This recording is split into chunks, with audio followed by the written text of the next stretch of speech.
Ambos hayantes, Odiseo y Diomedes, enardecían a los dánaos en la pelea, y éstos, en vez de atemorizarse ante la fuerza y las voces de los teucros, aguardábanlos tan firmes como las nubes que el cronida deja inmóviles en las cimas de los montes durante la calma, cuando duermen el Bóreas y demás vientos fuertes que con sonoro soplo disipan los pardos nubarrones. Tan firmemente esperaban los dánaos a los teucros, sin pensar en la fuga. El atrida bullía entre la muchedumbre y a todos exhortaba: «Oh amigos, sed hombres, mostrad que tenéis un corazón esforzado y avergonzaos de parecer cobardes en el duro combate. De los que sienten este temor son más los que se salvan que los que mueren. Los que huyen ni alcanzan gloria ni entre sí se ayudan». Dijo, y despidiendo con ligereza el dardo, hirió al caudillo de Icoonte Pergásida, compañero del magnánimo Eneas, a quien veneraban los troyanos como a la prole de Príamo por su arrojo en pelear en las primeras filas. El rey Agamenón acertó a darle un bote en el escudo, que no logró detener al dardo. Este lo atravesó y, rasgando el cinturón, clavóse el bronce en el empeine del guerrero. Deicoonte cayó con estrépito y sus armas resonaron. Eneas mató a 2 hijos de Diocles, Cretón y Orsíloco, varones valentísimos cuyo padre vivía en la bien construida Feras, abastado de bienes, y era descendiente del anchuroso Alfeo que riega el país de los Pilios. El Alfeo engendró a Ortíloco, que reinó sobre muchos hombres. Ortíloco fue padre del magnánimo Diocles, y de éste nacieron los 2 mellizos Cretón y Orsíloco, diestros en toda especie de combates, quienes, apenas llegados a la juventud, fueron en negras naves y junto con los argivos a Ilión, la de hermosas corceles, para vengar a los atridas Agamenón y Menelao, y allí hallaron su fin, pues los envolvió la muerte. Como 2 leones criados por su madre en la espesa selva de la cumbre de un monte, devastan los establos, robando bueyes y pingües ovejas hasta que los hombres los matan con afilado bronce, del mismo modo aquellos que parecían altos abetos cayeron vencidos por las manos de Eneas. Al verlos derribados en el suelo, condolióse Menelao caro a Ares, y enseguida, revestido de luciente bronce y blandiendo la lanza, se abrió camino por las primeras filas. Ares le excitaba el valor para que sucumbiera a manos de Eneas. Pero Antíloco, hijo del magnánimo Néstor, que lo advirtió, se fue en pos del pastor de hombres temiendo que le ocurriera algo y les frustrara la empresa. Cuando los 2 guerreros, deseosos de pelear, calaban las agudas lanzas para acometerse, colocóse Antíloco muy cerca del pastor de hombres. Eneas, al ver los 2 varones que estaban juntos, aunque era luchador brioso, no se atrevió a esperarlos, y ellos pudieron llevarse hacia los aqueos los cadáveres de aquellos infelices, ponerlos en las manos de sus amigos y volver a combatir en el punto más avanzado. Entonces mataron a Pilémenes, igual a Ares, caudillo de los valientes y escudados paflagones. El atrida Menelao, famoso por su pica, envasóle la lanza junto a la clavícula. Antíloco hirió de una pedrada en el codo al buen escudero Midón Antimníada, cuando éste revolvía los solípedos caballos. Las ebúrneas riendas cayeron de sus manos al polvo, y acometiéndole con la espada le dio un tajo en las sienes. Midón, anhelante, cayó del bien construido carro. Hundióse su cabeza con el cuello y parte de los hombros en la arena que allí abundaba, y así permaneció un buen espacio hasta que los corceles, pataleando, lo tiraron al suelo. Antíloco se apoderó del carro, picó a los corceles y se los llevó al campamento aqueo. Héctor atisbó a los 2 guerreros en las filas, arremetió a ellos gritando y le siguieron las fuertes falanges troyanas que capitaneaban Ares y la venerable Enío. Esta promovía el horrible tumulto de la pelea. Ares manejaba una lanza enorme, y ya precedía a Héctor, ya marchaba detrás del mismo. Al verle, estremecióse Diomedes, valiente en el combate. Como el inexperto viajero, después que ha atravesado una gran llanura, se detiene al llegar a un río de rápida corriente que desemboca en el mar, percibe el murmurio de las espumosas aguas y vuelve con presteza atrás, de semejante modo retrocedió el Tidida, gritando a los suyos: «¡Oh, amigos! ¿Cómo nos admiramos de que el divino Héctor sea hábil lancero y audaz luchador? A su lado hay siempre alguna deidad para librarle de la muerte, y ahora es Ares, transfigurado en mortal, quien la acompaña. emprended la retirada con la cara vuelta hacia los teucros y no queráis combatir denodadamente con los dioses». Así dijo.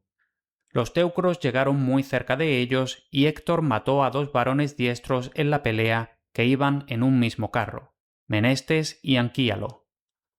Al verlos derribados por el suelo, compadecióse el gran ayante Telamonio y, deteniéndose muy cerca del enemigo, arrojó la pica reluciente a Anfío, hija de Selago, que moraba en Peso. Era riquísimo en bienes y sembrados y había ido, impulsábale el hado, a ayudar a Príamo y a sus hijos. Ayante Telamonio acertó a darle en el cinturón, la larga pica se clavó en el empeine y el guerrero cayó con estrépito. Corrió el esclarecido Ayante a despojarle de las armas. Los teucros hicieron llover sobre el héroe agudos relucientes dardos, de los cuales recibió muchos el escudo. Y poniendo el pie encima del cadáver, arrancó la broncínea lanza. Pero no pudo quitarle de los hombros la magnífica armadura, porque estaba abrumado por los tiros. Temió verse encerrado dentro de un fuerte círculo por los arrogantes teucros, que en gran número y con valentía le enderezaban sus lanzas. Y aunque era corpulento, vigoroso e ilustre, fue rechazado y hubo de retroceder. Así se portaban éstos en el duro combate. El hado poderoso llevó contra Sarpedón, igual a un dios, a Tlepólemo Heraclida, valiente y de gran estatura. Cuando ambos héroes, hijo y nieto de Zeus, que amontonan las nubes, se hallaron frente a frente, Tlepólemo fue el primero en hablar y dijo: «Sarpedón, príncipe de los licios, ¿qué necesidad tienes, no estando ejercitado en la guerra, de venir a temblar? Mienten cuantos afirman que eres hijo de Zeus, que lleva la égida, pues desmereces mucho de los varones engendrados en tiempos anteriores por este dios, como dicen que fue mi intrépido padre, el fornido Heracles, que resistía audazmente y tenía el ánimo de un león, el cual, habiendo venido por los caballos de Laomedonte, con 6 solas naves y pocos hombres, consiguió saquear la ciudad y despoblar sus calles. Pero tú eres de ánimo apocado, dejas que las tropas perezcan, y no creo que tu venida de la Licia sirva para la defensa de los troyanos por muy vigoroso que seas, pues vencido por mí entrarás por las puertas del Hades». Respondióle Sarpedón, caudillo de los licios: «Tlepólemo, aquel destruyó con efecto la sacra Ilión a causa de la perfidia del ilustre Laomedonte, que pagó con injuriosas palabras sus beneficios y no quiso entregarle los caballos por los que había venido de tan lejos. Pero yo te digo que la perdición y la negra muerte de mi mano te vendrán. Y muriendo, herido por mi lanza, me darás gloria, y a Hades, el de los famosos corceles, el alma». Así dijo Sarpedón, y Tlepólemo alzó la lanza de fresno. Las luengas lanzas partieron a un mismo tiempo de las manos. Sarpedón hirió a Tlepólemo, la dañosa punta atravesó el cuello y las tinieblas de la noche velaron los ojos del guerrero. Tlepólemo dio con su gran lanza en el muslo izquierdo de Sarpedón y el bronce penetró con ímpetu hasta el hueso, pero todavía su padre lo libró de la muerte. Los ilustres compañeros de Sarpedón, igual a un dios, sacáronle del combate con la gran lanza que, al arrastrarse, le pesaba, pues con la prisa nadie advirtió la lanza de fresno ni pensó en arrancársela del muslo, para que aquél pudiera subir al carro. Tanta era la fatiga con que le cuidaban. A su vez, los aqueos de hermosas grebas se llevaron del campo a Tlepólemo. El divino Odiseo, de ánimo paciente, viólo, sintió que se le enardecía el corazón y revolvió en su mente y en su espíritu si debía perseguir al hijo de Zeus tonante o privar de la vida a muchos licios. No le había concedido el hado al magnánimo Odiseo matar con el agudo bronce al esforzado hijo de Zeus, y por esto Atenea le inspiró que acometiera a la multitud de los licios. Mató entonces a Cérano, Alástor, Cromio, Alcandro, Alio, Noemón y Prítanis, y aun a más licios hiciera morir el divino Odiseo si no lo hubiese notado muy presto el gran Héctor, el de tremolante casco, el cual, cubierto de luciente bronce, se abrió calle por los combatientes delanteros e infundió terror a los dánaos. Holgóse de su llegada a Sarpedón, hijo de Zeus, y profirió estas lastimeras palabras: «Priámida, no permitas que yo, tendido en el suelo, llegue a ser presa de los dánaos. Socórreme y pierda la vida luego en vuestra ciudad, ya que no he de alegrar volviendo a mi casa y a la patria tierra, ni a mi esposa querida, ni al tierno infante». Así dijo. Héctor, el de tremolante casco, pasó corriendo sin responderle, porque ardía en deseos de rechazar cuanto antes a los argivos y quitar la vida a muchos guerreros. Los ilustres camaradas de Sarpedón, igual a un dios, lleváronle al pie de una hermosa encina consagrada a Zeus que lleva la égida, y el valeroso Pelagonte, su compañero armado, le arrancó del muslo la lanza de fresno. Amortecido quedó el héroe y oscura niebla cubrió sus ojos, pero pronto volvió en su acuerdo, porque el soplo del Bóreas le reanimó cuando ya apenas respirar podía. Los argivos, al acometer los Ares y Héctor armado de bronce, ni se volvían hacia las negras naves ni rechazaban el ataque, sino que se batían en retirada desde que supieron que aquel dios se hallaba con los teucros. ¿Cuál fue el primero, cuál el último de los que entonces mataron Héctor hijo de Príamo y el broncíneo Ares? Teutrante igual a un dios, Orestes aguijador de caballos, Treco lancero etolo, Enomao, Héleno Enópida y Oresbio, el de tremolante mitra, quien muy ocupado en cuidar de sus bienes moraba en Hila a orillas del lago Cefisis con otros beocios que constituían un opulento pueblo. Cuando Hera, la diosa de níveos brazos, vio que ambos mataban a muchos argivos en el duro combate, dijo a Atenea estas aladas palabras: «¡Oh dioses! Hija de Zeus que lleva la égida, indómita, vana será la promesa que hicimos a Menelao de que no se iría sin destruir la bien murada Ilión, si dejamos que el pernicioso Ares ejerza sus furores. Ea, pensemos en prestar al héroe poderoso auxilio». Dijo, y Atenea, la diosa de ojos de lechuza, no desobedeció. Hera, deidad veneranda hija del gran Cronos, aparejó los corceles con sus áureas bridas, y Hebe puso diligentemente en el férreo eje a ambos lados del carro las corvas ruedas de bronce que tenían 8 rayos. Era de oro la indestructible pina, de bronce las ajustadas admirables llantas y de plata los torneados cubos. El asiento descansaba sobre tiras de oro y de plata, y un doble barandal circundaba el carro. Por delante salía argéntea lanza, en cuya punta ató la diosa un hermoso yugo de oro con bridas de oro también. Y Hera, que anhelaba el combate y la pelea, unció los corceles de pies ligeros. Atenea, hija de Zeus que lleva la égida, dejó caer al suelo en el palacio de su padre el hermoso peplo bordado que ella misma había tejido y labrado con sus manos.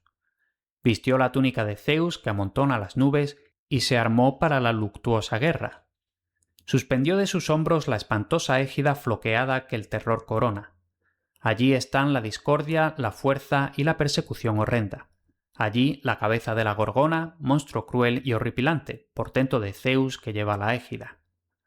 Cubrió su cabeza con áureo casco de doble cimera y 4 abolladuras, apto para resistir a la infantería de 100 ciudades, y subiendo al flamante carro asió la lanza ponderosa, larga, fornida, con que la hija del prepotente padre destruye filas enteras de héroes cuando contra ellos monta en cólera.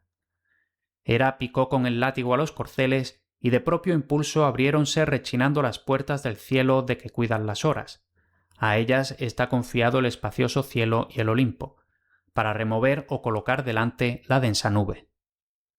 Por allí, por entre las puertas, dirigieron los corceles dóciles al látigo y hallaron al Cronión, sentado aparte de los otros dioses en la más alta de las muchas cumbres del Olimpo. Hera, la diosa de los níveos brazos, detuvo entonces los corceles para hacer esta pregunta al excelso Zeus Cronida.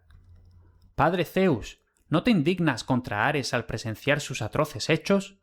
¿Cuántos y cuáles varones aqueos ha hecho perecer temeraria e injustamente? Yo me aflijo y Cipres y Apolo, que lleva arco de plata, se alegran de haber excitado a ese loco que no conoce ley alguna. Padre Zeus, ¿te irritarás conmigo si a Ares le ahuyento del combate causándole funestas heridas?» Respondióle Zeus que amontona las nubes. «Ea, aguija contra él a Atenea, que impera en las batallas, pues es quien suele causarle más vivos dolores». Así dijo. Hera, la diosa de los níveos brazos, le obedeció y picó a los corceles, que volaron gozosos entre la tierra y el estrellado cielo. Cuanto espacio alcanza a ver el que, sentado en alta cumbre, fija sus ojos en el vinoso Ponto, otro tanto salvan de un brinco los caballos de sonoros relinchos de los dioses. Tal luego como ambas deidades llegaron a Troya, Hera, la diosa de los níveos brazos, paró el carro en el lugar donde los 2 ríos Simois y Escamandro juntan sus aguas. Desunció los corceles, cubriólos de espesa niebla y el Simois hizo nacer la ambrosía para que pacieran. Las diosas empezaron a andar semejantes en el paso a tímidas palomas, impacientes por socorrer a los argivos. Cuando llegaron al sitio donde estaba el fuerte Diomedes, domador de caballos, con los más y mejores de los adalides que parecían carniceros leones o puercos monteses, cuya fuerza es grande, se detuvieron. Y era la diosa de los niveos brazos, tomando el aspecto del magnánimo Stentor, que tenía vozarrón de bronce y gritaba tanto como otros 50, exclamó: «¡Qué vergüenza, argivos! ¡Hombres sin dignidad! Admirables solo por la figura». Mientras el divino Aquileo asistía a las batallas, los teucros, amedrentados por su fornida pica, no pasaban de las puertas Dardanias, y ahora combaten lejos de la ciudad junto a las cóncavas naves. Con tales palabras les excitó a todos el valor y la fuerza. Atenea, la diosa de ojos de lechuza, fue en busca del Tidida y halló a este príncipe junto a su carro y sus corceles, refrescando la herida que Pándaro con una flecha le había causado. El sudor le molestaba debajo de la ancha abrazadera del redondo escudo, cuyo peso sentía el héroe, y alzando éste con su cansada mano la correa, se enjugaba la denegrida sangre. La diosa apoyó la diestra en el yugo de los caballos y dijo: «¿Cuán poco se parece a su padre el hijo de Tideo? Era éste de pequeña estatura, pero belicoso. Y aunque no le dejase combatir ni señalarse, como en la ocasión en que, habiendo ido por embajador a Tebas, se encontró lejos de los suyos entre multitud de cadmeos y le di orden de que comiera tranquilo en el palacio, conservaba siempre su espíritu valeroso, y desafiando a los jóvenes cadmeos los vencía fácilmente en toda clase de luchas. De tal modo le protegía. Ahora es a ti a quien asisto y defiendo, exhortándote a pelear animosamente con los teucros. Mas o el excesivo trabajo de la guerra ha fatigado tus miembros, o te domina el exánime terror. No, tú no eres el hijo del aguerrido Tideo Enida». Y respondiéndole, el fuerte Diomedes le dijo: «Te conozco, oh diosa hija de Zeus que lleva la égida. Por esto te hablaré gustoso sin ocultarte nada. No me domina el exánime terror ni flojedad alguna, pero recuerdo todavía las órdenes que me diste. No me dejabas combatir con los bienaventurados dioses, pero si Afrodita, hija de Zeus, se presentara en la pelea, debía herirla con el agudo bronce. Pues bien, ahora retrocedo y he mandado que todos los argivos se repleguen aquí, porque comprendo que Ares impera en la batalla». Contestóle Atenea, la diosa de ojos de lechuza: «Diomedes Tidida, carísimo a mi corazón, no temas a Ares ni a ninguno de los inmortales, tanto te voy a ayudar. Ea, endereza los solípedos caballos a Ares el primero, hiérele de cerca y no respetes al furibundo dios, a ese loco voluble y nacido para dañar, que a Hera y a mí nos prometió combatir contra los teucros en favor de los argivos, y ahora está con aquellos y se ha olvidado de sus palabras». Apenas hubo dicho estas palabras, asió de la mano a Esténelo, que saltó diligente del carro a tierra. Montó la enardecida diosa, colocándose al lado del ilustre Diomedes, y el eje de encina recrujió a causa del peso porque llevaba a una diosa terrible y a un varón fortísimo. Palas Atenea, habiendo recogido el látigo y las riendas, guió los solípedos caballos hacia Ares el primero, el cual quitaba la vida al gigantesco Perifante, preclaro hijo de Oquesio y el más valiente de los etolos. A tal varón mataba a Ares manchado de homicidios, y Atenea se puso el casco de Hades para que el furibundo dios no la conociera. Cuando Ares, funesto a los mortales, vio al ilustre Diomedes, dejó al gigantesco Perifante tendido donde le había muerto y se encaminó hacia Diomedes, domador de caballos. Al hallarse a corta distancia, Ares, que deseaba quitar la vida a Diomedes, le dirigió la broncínea lanza por cima del yugo y las riendas. Pero Atenea, la diosa de ojos de lechuza, cogiéndola y alejándola del carro, hizo que aquél diera el golpe en vano. A su vez Diomedes, valiente en el combate, atacó a Ares con la broncínea lanza. Y Palas Atenea, apuntándola a la ijada del dios, donde el cinturón le ceñía, hirióle, desgarró el hermoso cutis y retiró el arma. El broncíneo Ares clamó como gritarían 9 o 10.000 hombres que en la guerra llegaran a las manos, y temblaron amedrentados aqueos y teucros. Tan fuerte bramó Ares, insaciable de combate. Cual vapor sombrío que se desprende de las nubes por la acción de un impetuoso viento abrasador, tal le parecía a Diomedes Tidida el broncíneo Ares cuando, cubierto de niebla, se dirigía al anchuroso cielo. El dios llegó enseguida al alto Olimpo, mansión de las deidades. Se sentó, con el corazón afligido, al lado de Zeus Cronión, mostró la sangre inmortal que emanaba de la herida y, suspirando, dijo estas aladas palabras. «Padre Zeus, ¿no te indignas al presenciar tan atroces hechos? Siempre los dioses hemos padecido males horribles que recíprocamente nos causamos para complacer a los hombres. Pero todos estamos airados contigo, porque engendraste una hija loca, funesta, que solo se ocupa en acciones inicuas. Cuantos dioses hay en el Olimpo, todos te obedecen y acatan. Pero a ella no la sujetas con palabras ni con obras, sino que la instigas por ser tú el padre de esa hija perniciosa que ha movido al insolente Diomedes, hijo de Tideo, a combatir, en su furia, con los inmortales dioses. Primero hirió de cerca a Cipris en el puño, y después, cual si fuese un dios, arremetió contra mí. Si no llegan a salvarme mis ligeros pies, hubiera tenido que sufrir padecimientos durante largo tiempo entre espantosos montones de cadáveres o quedar inválido, aunque vivo, a causa de las heridas que me hiciera el bronce. Mirándole con torva faz, respondió Zeus, que amontona las nubes. Inconstante, no te lamentes sentado junto a mí, pues me eres más odioso que ningún otro de los dioses del Olimpo. Siempre te han gustado las riñas, luchas y peleas, y tienes el espíritu soberbio que nunca cede de tu madre Hera, a quien apenas puedo dominar con mis palabras. Creo que cuanto te ha ocurrido lo debes a sus consejos. Pero no permitiré que los dioses te atormenten, porque eres de mi linaje y para mí te parió tu madre. Si siendo tan perverso hubieses nacido de algún otro dios, tiempo ha que estarías en un abismo más profundo que el de los hijos de Urano. Dijo y mandó a Peón que lo curara. Este le sanó aplicándole drogas calmantes que nada mortal en él había. Como el jugo cuaja la blanca y líquida leche cuando se le mueve rápidamente con ella, con igual presteza curó aquel al furibundo Ares, a quien Hebe lavó y puso lindas vestiduras. Y el dios se sentó al lado de Zeus Cronión, ufano de su gloria. Hera Argiva y Atenea la Alcomenia regresaron también al palacio del gran Zeus cuando hubieron conseguido que Ares, funesto a los mortales, de matar hombres se abstuviera.